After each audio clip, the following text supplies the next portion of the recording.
السلام عليكم ورحمة الله وبركاته. أعوذ بالله من الشيطان الرجيم. بسم الله الرحمن الرحيم.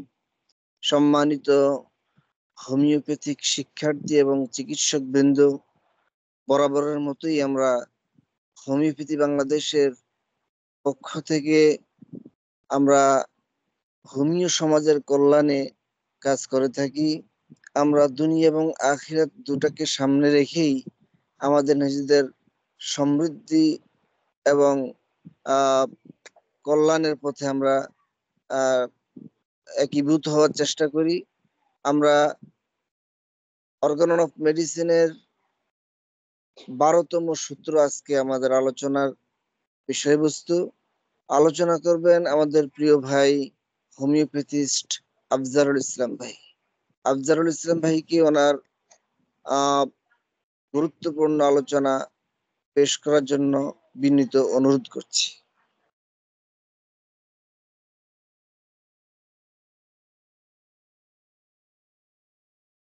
শুক্রিয়া উপস্থাপক ডাক্তার ইমাম হোসেন ভাইকে আমাকে কথা বলার সুযোগ করে দেওয়ার জন্য। আমাদের সাথে আছেন আমাদের সুপরিচিত ডাক্তার হোমিওপ্যাথিস্ট আনোয়ার পাটোয়ারি ভাই। ইনশাল্লাহ আজকে আমরা অর্গান অফ মেডিসিন থেকে আলোচনায় 12 অনুচ্ছেদের দিকে যাব। অনুচ্ছেদ 12 আর্টিকেল 12 বা অ্যাফোরিজম 12 আলোচনা করব ইনশাআল্লাহ। অর্গান অফ মেডিসিনের 6ষ্ঠ সংস্করণ থেকে আমরা অ্যাফোরিজমগুলো পড়ে থাকি। পঞ্চম পাশাপাশি পড়লে ভালো, বেশিরভাগ ক্ষেত্রেই দেখা যায় শুধুমাত্র 6ষ্ঠই পড়া হয়, মাঝে মধ্যে পঞ্চম পড়া হয়।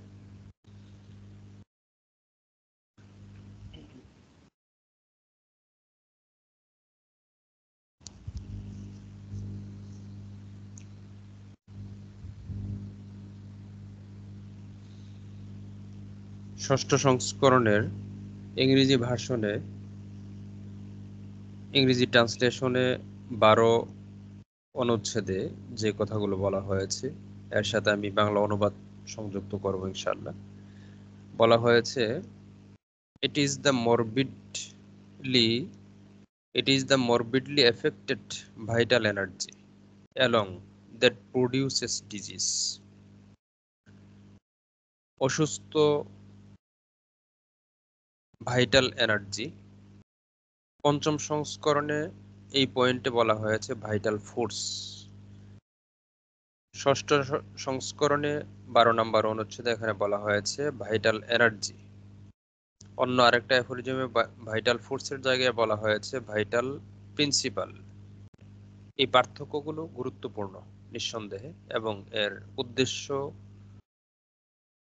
এবং অর্থ কিছু ক্ষেত্রে কিছুটা ভিন্নতা বা ভিন্ন সেন্স তৈরি করে, এজন্য এগুলো গুরুত্বপূর্ণ। ভাইটাল এনার্জিকে আপনি ফান্ডামেন্টাল এনার্জি বলতে পারেন। এখানে বলা হয়েছে it is the morbidly affected vital energy. Morbid বলতে আমরা রোগাক্রান্ত, অসুস্থ, বিকৃত, বিশৃঙ্খল, ডিসঅর্ডার্ড, বেসুরেলু, ডিসহারমোনিয়াস, এই ব্যাপারগুলোকে আমরা ধরতে পারি। অল্টার্ড, পরিবর্তিত।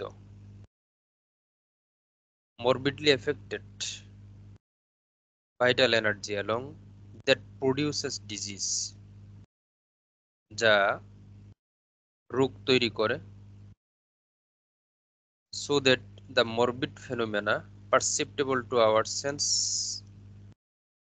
our senses express at the same time all the internal change, এবং এর কারণে আভ্যন্তরীণ যে পরিবর্তনগুলো তৈরি হয় প্যাথোলজিক্যাল বিশৃঙ্খলার মধ্য দিয়ে, তা শারীরিক মানসিক বিভিন্ন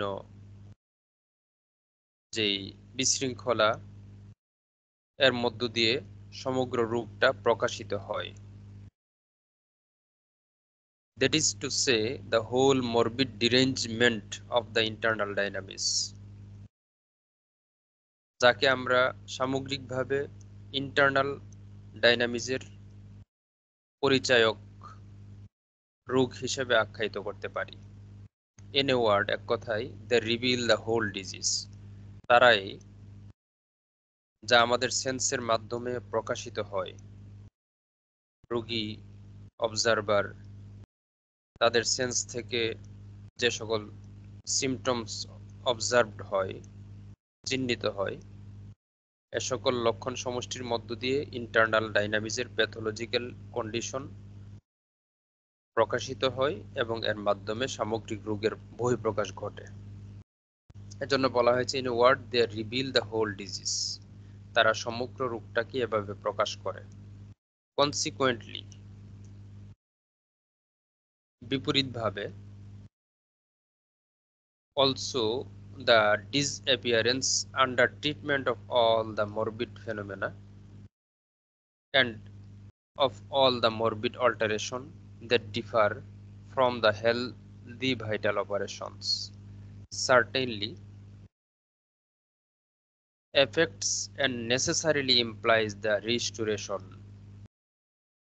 of the integrity of the vital force। এখানে vital force শব্দটা ইউজ করা হয়েছে। and therefore the recovered health of the whole organism। এখানে অনুবাদে বলা হয়েছে বিপরীতভাবে চিকিৎসার মাধ্যমে সকল লক্ষণের বিলুপ্তি, অর্থাৎ স্বাস্থ্যের সকল ইন্দ্রিয়গ্রাহ্য বিচ্যুতির তিরোধান। স্বভাবতই এটা বোঝায় যে প্রাণসূত্র তার অখণ্ডতা পুনরুদ্ধার করেছে এবং তার ফলে সমগ্র জীবন রাজ্য স্বাস্থ্যে প্রত্যাবর্তন করেছে। এই কথাগুলো কিন্তু এর আগেও আমরা আলোচনা করেছি। 12 অনুচ্ছেদের মূল কথা হচ্ছে জীবনী শক্তি বা ভাইটাল এনার্জি বিকৃত হয়ে রোগ শুরু করবে এবং আমাদের সেন্স তা চিহ্নিত করবে, ধরবে, যা লক্ষণ সমষ্টির মাধ্যমে প্রকাশিত হবে। ইন্টারনাল যে ডাইনামিক্স, অল্টার্ড, পরিবর্তিত, বিকৃত, বেসুরেলু যে ডাইনামিক লেভেল থেকে, তা যখন আমাদের রোগীদের বা আমাদের নিজেদের শারীরিক, মানসিক, সামগ্রিক লক্ষণের মধ্য দিয়ে প্রকাশিত হবে, এই সবগুলো প্রকাশিত অবস্থার সমষ্টি হচ্ছে একটা কমপ্লিট রোগ। This is the knowledge of disease. রোগ বলতে যা বোঝায়। একইভাবে যখন এই লক্ষণগুলো, যাকে আমরা চিহ্নিত করে সামগ্রিক রোগ মনে করছি, যেই লক্ষণ সমষ্টিগুলোকে একসাথে করে আমরা বলছি এটাই রোগ, এর নাম ABCD ইত্যাদি যাই হোক না কেন, নামের প্রয়োজন আছে, কিন্তু নামের পূর্বেই সর্বাধিক প্রয়োজন, সর্বাধিক পরিচায়ক যে জায়গা, সেটা হচ্ছে প্রকাশিত লক্ষণ সমষ্টি। এখন এই লক্ষণ সমষ্টিকে যখন আমরা রোগ বলছি, সামগ্রিকভাবে একটা রোগ বলছি, একটা রোগের 10টা সিমটমস থাকতে পারে, 20টা সিমটমস থাকতে পারে, 50টা সিমটমস থাকতে পারে। একজন ব্যক্তির তার মেন্টাল, ফিজিক্যাল, ইমোশনাল সকল লক্ষণ একত্রে করে আমরা রোগের পরিচয় নিচ্ছি।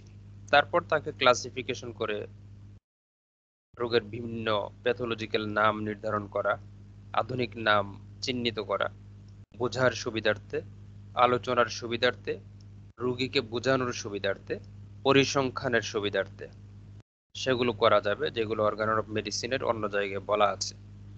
একজনকে বোঝানোর জন্য আপনার কি হয়েছে, রোগী বলল যে আমার এই রোগটা হয়েছে, অথবা পরিসংখ্যানগত স্ট্যাটিস্টিক্স করার জন্য, সরকারকে বোঝানোর জন্য, সরকার নিজে বুঝে নেওয়ার জন্য আপনি রোগের আইডেন্টিক্যাল পরিচায়ক নামগুলো যখন নির্ধারণ করবেন, সেই পার্টগুলো একটা পার্ট।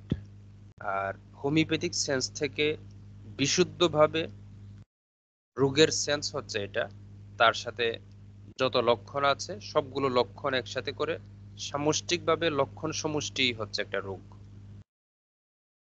ক্লাসিফিকেশন করতে গিয়ে আমরা হয়তো পরবর্তীতে নাম নির্ধারণ করি, অথবা হোমিওপ্যাথিক্যালি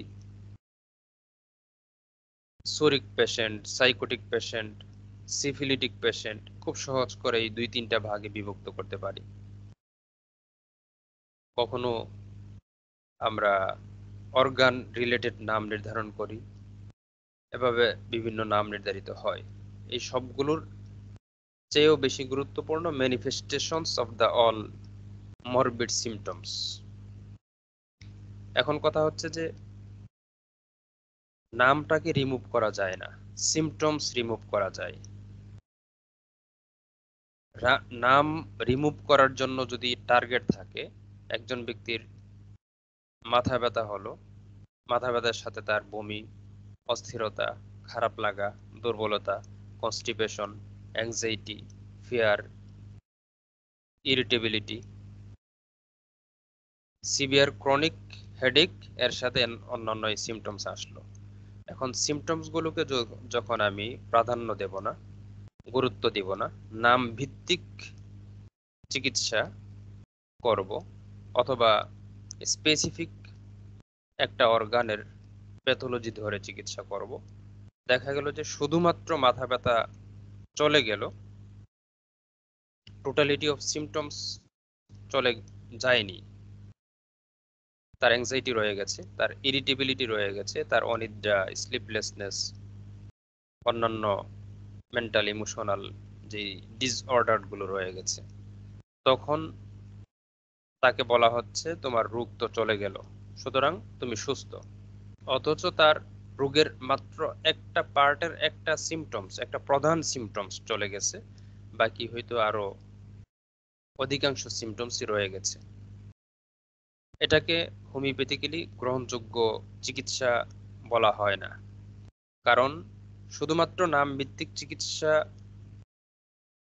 করার মধ্য দিয়ে নামটাকে এখানে রিমুভ করা গেলেও রোগের এবং রোগীর টোটাল ডিসঅর্ডার্ড সিমটমস গুলোকে এখানে গুরুত্ব না দেওয়ার কারণে অন্যান্য আরো অনেক সিমটমস রয়ে গেছে। এটা হচ্ছে বিষয়। তো এজন্য সামষ্টিক যে লক্ষণগুলোর উপর ভিত্তি করে আমরা চিকিৎসা করব বা নাম রোগকে চিনব হোমিওপ্যাথিক্যালি, দ্বিতীয় অংশে যে কথাটা বলা হয়েছে, বিপরীতভাবে এই সবগুলো লক্ষণ যখন সুচিকিৎসা দিয়ে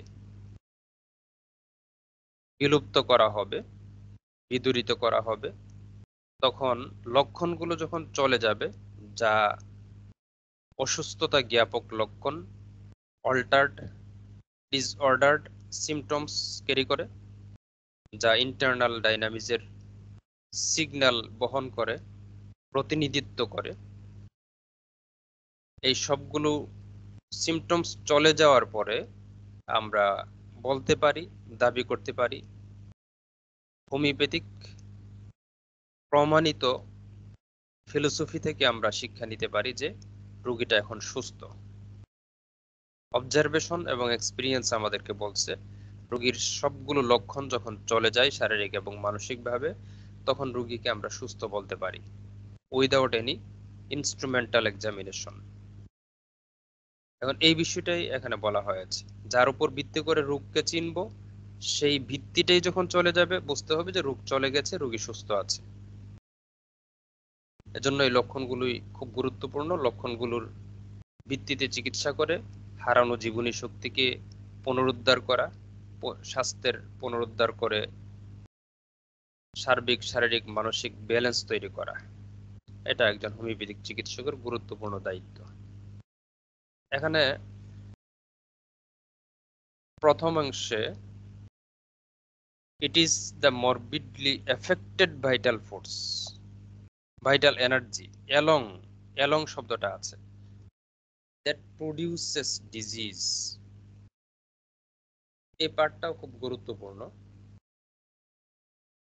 বলা হয়েছে বিকৃত, অসুস্থ, বেসুরেলু বা বদরুল আলম স্যার, ডাক্তার অধ্যাপক বদরুল আলম স্যার বলেছেন প্যাথোলজিক্যালি বেসুরেলু।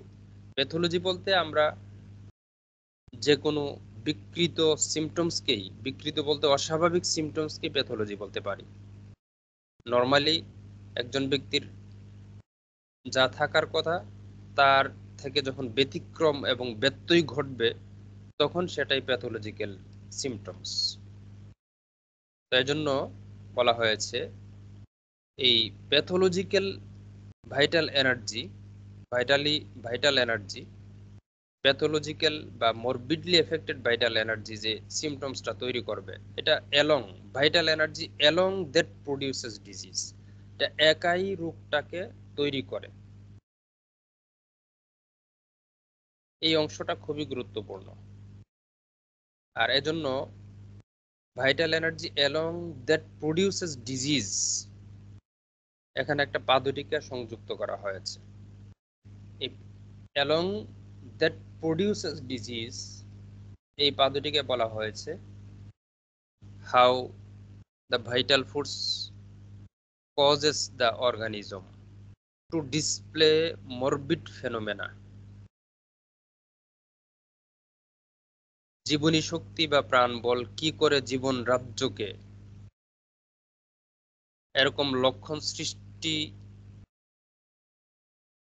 করার মধ্য দিয়ে প্রকাশ করতে পারে, কি করে রোগ সৃষ্টি করে, লক্ষণ সৃষ্টি করে। That is how it produces disease, অর্থাৎ এটা কিভাবে রোগ তৈরি করে, এই জীবনী শক্তি অল্টার্ড বা মরবিড ভাইটাল এনার্জি কিভাবে রোগ তৈরি করে, কিভাবে লক্ষণ তৈরি করে, ইন্টারনালি তার মেকানিজমটা কি, তার কাজের ধরন কি। It would be of no practical utility to the physician to know। এই ব্যাপারটা আসলে চিকিৎসকের কাছে গুরুত্বপূর্ণ বিষয় না, বা এর বাস্তব প্র্যাকটিক্যাল গুরুত্ব চিকিৎসকের কাছে নাই। কিভাবে জীবনী শক্তি বিকৃত অল্টার্ড মরবিড ভাইটাল ফোর্স তার মেকানিজম বা অ্যাকশন প্রসেসিং করে, এটা দেখা বা নির্ধারণ করা একজন চিকিৎসকের জন্য জরুরি না, বা এটার প্র্যাকটিক্যাল নেসেসিটি নাই। এজন্য বলা হয়েছে it would be of no practical utility to the physician to know and will forever remain concealed from him। concealed মানে গোপন, সংগোপনে, আন্ডারগ্রাউন্ডে থেকে যাওয়া এটা। and will forever, চিরকাল চিকিৎসকের কাছে এই ব্যাপারটা গোপন থেকে যাবে, লুকায়িত থেকে যাবে, হিডেন থেকে যাবে, সিক্রেট থেকে যাবে। এটার প্রকৃত রহস্য, জীবনী শক্তি কখন কিভাবে কাজ করে, এটা আসলে দৃশ্যমান, ইনস্ট্রুমেন্টাল, মেটেরিয়ালিস্টিক কোনো ফ্যাক্ট না। এজন্য এটা চিকিৎসকের কাছে প্র্যাকটিক্যালি যেমন এটার ইউটিলিটি নাই, বাস্তবতাও হচ্ছে এটা যে এটা আসলে প্রকৃত জায়গা থেকে, ফান্ডামেন্টাল কোর পয়েন্ট থেকে চিহ্নিত করে দেখা, নির্ধারণ করা এটা সম্ভব না। Only what it is necessary, চিকিৎসকের কাছে যা প্রয়োজন। একজন চিকিৎসক বা একজন হোমিওপ্যাথিস্ট যখন এই অনুচ্ছেদের আলোকে তিনি জ্ঞান অর্জন করবেন, কাজ করবেন, তাকে তিনি বলছেন Samuel Hahnemann, only what it is necessary, যা প্রয়োজন, ফর হিম তার জন্য, to know of the disease, রোগের যেই অংশটা তার জন্য জানা জরুরি এবং প্রয়োজন, যে বিষয়টা না জানলেই নয়, যে বিষয়টা না জানলে তিনি চিকিৎসা করতে পারবেন না। And what is fully sufficient, এবং যে বিষয়টা জানলে তার জন্য, ফর ইনএবলিং হিম টু কিউর ইট, যে বিষয়টা না জানলেই নয় এবং যে বিষয়টা জানার মধ্য দিয়ে তিনি একজন রোগীকে চিকিৎসা দিতে পারবেন, আরোগ্য করতে পারবেন, বা আরো ব্যাপক অর্থে যদি আরোগ্য সীমা অতিক্রম করে হোমিওপ্যাথিক চিকিৎসার সীমানার ভিতরে থাকে, তাহলে মিনিমাম অন্তত উপশম দিতে পারবেন। হোয়াট ইজ ফুলি সাফিসিয়েন্ট, এবং এই বিষয়টা তার জন্য যথেষ্ট। ফর ইনএবলিং হিম টু কিউর ইট, রোগটাকে আরোগ্য করতে তিনি সক্ষম হবেন। যে বিষয়টা জানলে এবং যে বিষয়টা তার জানা জরুরি, না জানলেই নয়। Has the Lord of life, এখানে দেখেন স্রষ্টা, আল্লাহ, গড, লর্ড, আমরা যাই বলি না কেন, এই শব্দটা এখানে সংযুক্ত করা হয়েছে, যার কারণে অনেক বিজ্ঞানীর, তথাকথিত বিজ্ঞানীর চুলকানি আছে। এবং এইসব অজুহাত দেখিয়ে অনেকেই দেখা যায় অর্গান অফ মেডিসিন থেকে দূরে থাকতে পছন্দ করেন, অন্যকে দূরে রাখতে পছন্দ করেন। ইভেন হোমিওপ্যাথদের ভিতরে এমন আছে যারা দাবি করেন যে বিজ্ঞানের সাথে স্রষ্টা, লর্ড, গড, আল্লাহ এগুলোর কোনো কানেকশন নাই, এটা স্রেফ একটা রিলিজিয়াস ওয়ার্ড, এটার সাথে এটার কোনো কানেকশনের প্রয়োজন নাই, এটা আননেসেসারি। কিন্তু আসলে এটা সত্য নয়। বিজ্ঞান প্রকৃতপক্ষে বুঝতে চাইলে স্রষ্টার সম্পর্ক এখানে তৈরি করতেই হবে। বিজ্ঞানের সূত্র দিয়ে সবকিছু আমরা ব্যাখ্যা করি, কিন্তু সূত্রের স্রষ্টাকে সেটা আমাকে বুঝতে হবে। আমার ছোট্ট ছেলে আমাকে মাঝে মধ্যে বিজ্ঞানের যে ইয়াগুলো দেখে, তো একটা বিজ্ঞানের ভিডিও দেখে জিজ্ঞেস করতেছে যে এই জিনিসটা দিয়ে যে এই জিনিসটা বানানো হয় এখানে বলছে, এই প্রশ্নটা খুব গুরুত্বপূর্ণ। ধরুন বলা হচ্ছে যে পানিতে অক্সিজেন আছে, পানিতে হাইড্রোজেন আছে, এটা হচ্ছে উপাদান। এখন আমাকে বলতেছে এই উপাদানের উপাদান কি? হাইড্রোজেন এবং অক্সিজেনের সম্পর্ক হচ্ছে সংযুক্তিতে পানি তৈরি হয়েছে। এখানে যে সে আলোচনা করছে যে এটা হচ্ছে উপাদান পানি তৈরির, তাহলে পানি তৈরির উপাদান যদি এটা হয় তাহলে উপাদানের উপাদানটা কি? এখন কিন্তু বাস্তবতায় উপাদানের উপাদান নিয়ে গবেষণা হচ্ছে, উপাদানের উপাদান আছে। তারপর আমাকে জিজ্ঞেস করতেছে সেই উপাদানটা কোন কোন জায়গা থেকে আসছে, এটার তো একটা রুট থাকবে। মানে সে তো রুট বলে না, সে বলছে যে এই উপাদানটা দিয়ে যদি পানি তৈরি হয় তাহলে সেই উপাদানের উপাদানটা কি এবং সেই উপাদানের আগের উপাদানটা কি। তো এটাই বাস্তব। এভাবে যখন আপনি কজ এন্ড ইফেক্ট, কাজ এবং কারণ এবং মানে ফল, এভাবে আপনি কজ এন্ড ইফেক্ট পর্যন্ত গবেষণা করতে করতে রুট পর্যন্ত যাবেন, যে এই উপাদানটা থেকে পানি তৈরি, এই উপাদানটা এই উপাদানের সাথে সংযুক্ত হয়ে এরকম সূত্র মেনটেন করে এই জিনিসটা তৈরি হয়েছে। ফিজিক্সের এই সূত্র মেনটেন করে হচ্ছে পৃথিবী এভাবে চলছে, পৃথিবী এভাবে ঘুরছে, চন্দ্র এভাবে ঘুরছে, সূর্য এভাবে কাজ করছে, তার পরিধিতে কাজ করছে, অনুপরমাণু তার নির্দিষ্ট বলয়ে কাজ করছে। এই এই কথাগুলো যখন আমরা আমরা বলি তখন মনে হয় যে জাস্ট পৃথিবী বোধহয় নিজে নিজেই তার সূত্র তৈরি করে ফেলছে। পৃথিবী তো আসলে নিজে নিজে তার সূত্র কম্পোজিশন তৈরি করতে পারে না। ফান্ডামেন্টাল একটা অর্ডার, ফান্ডামেন্টাল একটা মেনটেনেন্স এবং ম্যানেজমেন্ট থাকা এখানে অবশ্যই জরুরি।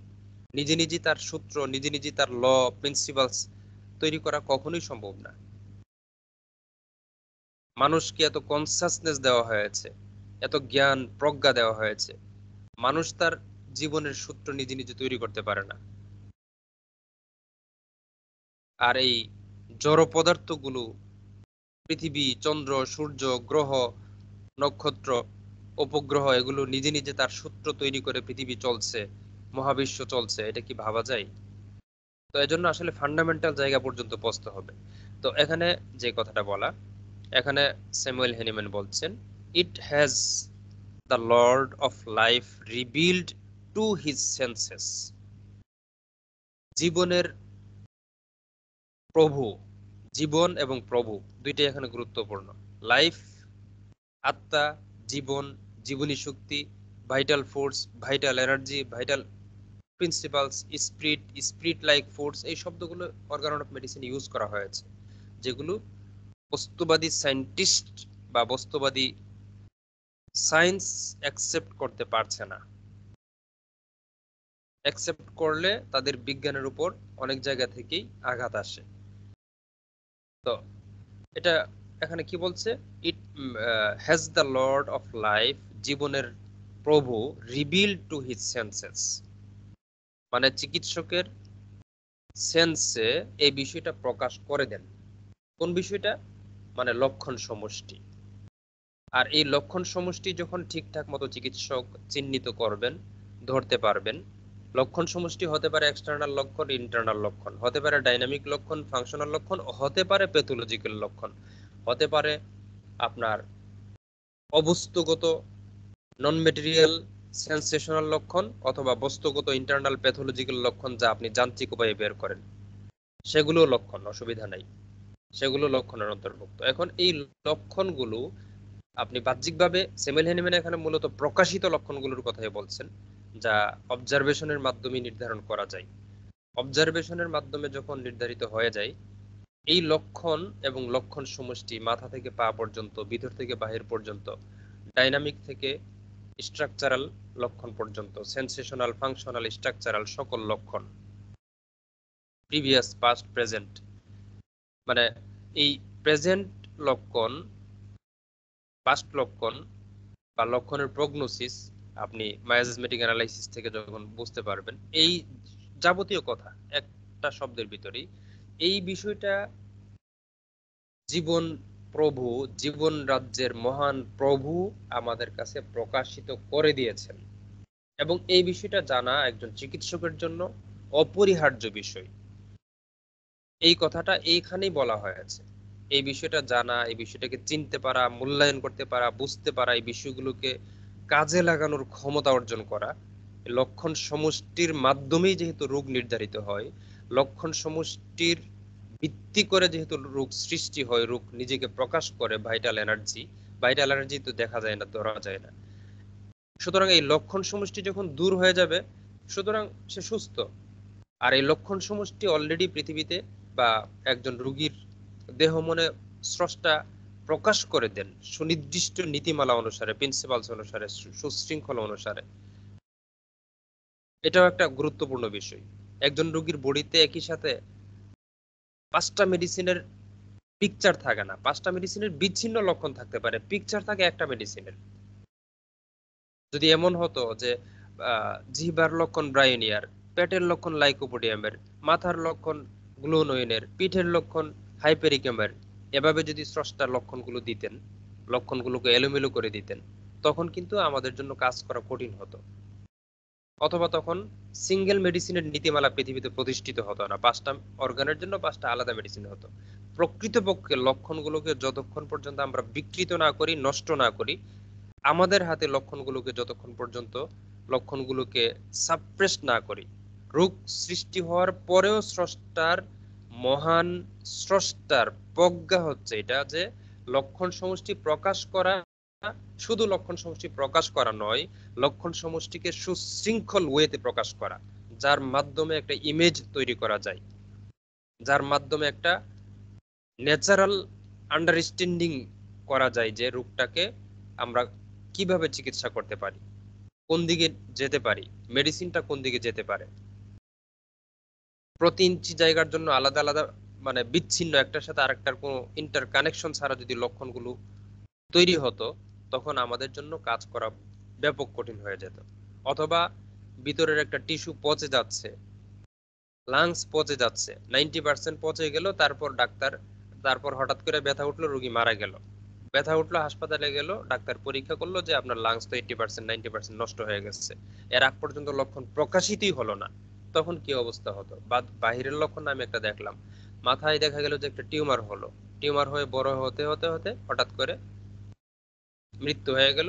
পরবর্তীতে ডাক্তার বললো যে তার ব্রেইনে টিউমার ছিল, এর আগে কোনো লক্ষণ ছিল না। অবস্থা কি হতো? মিনিমাম একটা ডিসঅর্ডার যখন বডিতে তৈরি হয়, ভাইটাল ফোর্স যখন অসুস্থ হয়, অল্টার্ড হয়, মরবিড হয়, সাথে সাথে সে সেন্সর অফ হিউম্যান বিং, মানব সত্তার সেন্সগুলোতে সে লক্ষণ তৈরি করা, প্রোডাকশন শুরু করে। খারাপ লাগতেছে, ভারী লাগতেছে শরীরটা, ঝিমানি আসতেছে, ক্লান্তি লাগতেছে, বিরক্তি লাগতেছে, ভয় কাজ করতেছে, অসুস্থতা ফিল করছি, কেমন যেন লাগতেছে, কোনো কিছুতে আমি শান্তি পাচ্ছি না, মৃত্যুর ভয় কাজ করতেছে, কাজের উদ্দীপনা পাচ্ছি না, আগে কাজের গতি ছিল এখন গতি নাই, আগে যে কাজটা যতটুকু সময়ে যতটুকু সুন্দরভাবে করা যেত, এখন সেই সময়ে সেই কাজটা করা যায় না, বা কাজের সেই কোয়ালিটি সে মেনটেন করতে পারে না।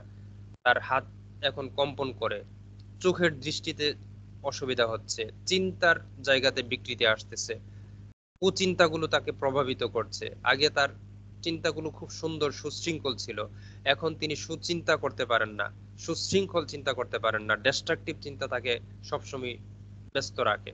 এই সবগুলো ব্যাপারই হচ্ছে রোগের পরিচায়ক সিগন্যাল, রোগের পরিচায়ক মানে সিমটমস। এই লক্ষণগুলো প্রকাশিত হতেই থাকে হতেই থাকে হতেই থাকে। এই লক্ষণগুলোই আমাদের জানা, বোঝা, চিহ্নিত করা, নির্ধারণ করা, লক্ষণগুলোর মধ্য দিয়ে রোগীটাকে অ্যানালাইসিস করা সবচেয়ে বেশি গুরুত্বপূর্ণ, সবচেয়ে বেশি গুরুত্বপূর্ণ। তারপর রোগের নাম নির্ধারণ, রোগের প্যাথোলজির ইন্টারনাল কেমিস্ট্রি নির্ধারণ, এটা যদি সময়ের প্রয়োজনে জরুরি হয় সেটা আমাদের জন্য জরুরি মনে করে কাজ করতে পারি। কিন্তু যে বিষয়টা automatically, naturally, without any force, without any instrumental force প্রকাশিত হয়ে যায়, এই বিষয়টা স্রষ্টা এমনি এমনি তৈরি করেছেন ব্যাপারটা এমন নয়, প্রয়োজন ছাড়া দিয়েছেন, প্রয়োজন ছাড়া এগুলো সৃষ্টি হচ্ছে ব্যাপারটা এমন নয়, বরং এগুলো হচ্ছে ইন্টারনাল প্যাথোলজির, ইন্টারনাল মরবিড ডাইনামিক্সের প্যাথোলজি বা এক্সপ্রেশন। তো এই কথাটাই এখানে বলেছেন, স্রষ্টা এই বিষয়টা তো প্রকাশ করে দেন, এই বিষয়টাই আমাদের জন্য গুরুত্বপূর্ণ। আর ভাইটাল ফোর্স বা internal vital morbid vital energy কিভাবে এই লক্ষণগুলো তৈরি করে, তার ধরনটা কি। আমি একটা জিনিসে ধরলাম আমার হাত দিয়ে, এটা আপনি চোখে দেখতে পাচ্ছেন, পানি পান করলাম চোখে দেখতে পাচ্ছেন। একটা ইন্টারনাল কেমিস্ট্রির ব্যত্যয় ঘটলো, তারপর দেখা গেল যে প্রস্রাবের গঠনের বিকৃতি আসলো, পায়খানার গঠনের বিকৃতি আসলো, কফ শ্লেষ্মাতে বিকৃতি আসলো, পুজ হলো, প্রদাহ তৈরি হলো, ইনফেকশন হলো। এগুলো তো বায়োকেমিক্যাল বা পরবর্তী যেই প্যাথোলজিক্যাল অ্যানালাইসিস গুলো থাকবে। কিন্তু ঠিক প্রথমত জীবনী শক্তি কিভাবে লক্ষণগুলোর মেকানিজমটা ক্রিয়েট করে, এই জিনিসটা আসলে আমাদের কাছে দৃশ্যমান না, এই জিনিসটা কখনোই দৃশ্যমান হবে না, এটা হচ্ছে স্যামুয়েল হ্যানিম্যানের দাবি। এখন এই বিষয়টা অনেকে না বোঝার কারণে, যেটা 1 নম্বর এফোরিজম এবং 12 নম্বর এফোরিজমের সংযুক্তিতে ক্লিয়ার, যে জীবনী শক্তির ইন্টারনাল এই মেকানিজমটা ধরা যায় না, ধরা যাবে না, কখনোই চিহ্নিত করা সম্ভব না। এখন অনেকেই বলছেন যে আধুনিক বিজ্ঞান এতটা অ্যাডভান্স পর্যায়ে চলে গেছে, স্যামুয়েল হ্যানিম্যান বলছেন যে রোগের কারণ ধরা যায় না, কিন্তু আসলে ধরা যায়। স্যামুয়েল হ্যানিম্যান আপনার পেট ব্যথার পরে পরীক্ষা করলেন, দেখা গেল যে কিডনিতে পাথর, অথবা পিত্তে পাথর, অথবা অন্য কোনো অ্যাবসেস তৈরি হলো, এই বিষয়টাকে বলেন নাই যে আপনার পেট ব্যথা হচ্ছে, পেট ব্যথার কারণ বের করলাম কি, অ্যাবসেস তৈরি হয়েছে। তো সুতরাং হ্যানিম্যান বলছেন কারণ ধরা যায় না, এখন আমরা দেখতে পাচ্ছি যে কারণ অ্যাবসেসের পরে পেট ব্যথা, স্টোনের পরে পেট ব্যথা, ইনফ্ল্যামেশনের পরে পেট ব্যথা। সুতরাং কারণ ধরা যায়নি কিভাবে, কারণ তো ধরা যাচ্ছে। আসলে স্যামুয়েল হ্যানিম্যান তো এই কথা বলেন নাই। স্যামুয়েল হ্যানিম্যানের কথা হচ্ছে যে পেট ব্যথার কারণ অ্যাবসেস, অ্যাবসেসের কারণটা কি, অ্যাবসেসের প্রিভিয়াস কন্ডিশনটা কি, সেটা হচ্ছে এখানে গুরুত্বপূর্ণ বিষয়।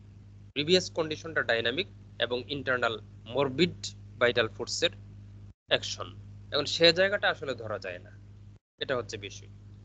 তো যাই হোক, সব মিলিয়ে 12 নম্বর অনুচ্ছেদ আমাদেরকে যেই কথাগুলো বলেছে, লক্ষণ সৃষ্টি, লক্ষণের প্রয়োজনীয়তা, লক্ষণের মাধ্যমে রোগ চেনা, লক্ষণের মাধ্যমে রোগীর চিকিৎসা করা, লক্ষণ সমষ্টিকেই সর্বাধিক গুরুত্ব দেওয়া, ইন্টারনাল লক্ষণগুলোর ইন্টারনাল মরবিড বিষয়টাকে চেনার জন্য লক্ষণগুলোর উপর ভিত্তি করা, এসবগুলোই আমাদের জন্য গুরুত্বপূর্ণ।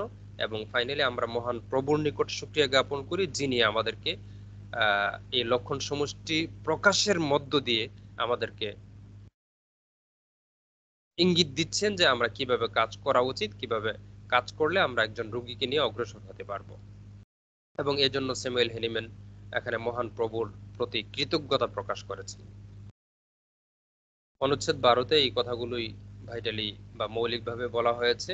আমরা এই কথাগুলোকে আমাদের প্র্যাকটিসে, আমাদের হোমিওপ্যাথিক লাইফে কাজে লাগানোর আন্তরিক চেষ্টা করব। Thank you. আসসালামু আলাইকুম রহমতুল্লাহ। ওয়ালাইকুম আসসালাম রহমতুল্লাহ বরকাত।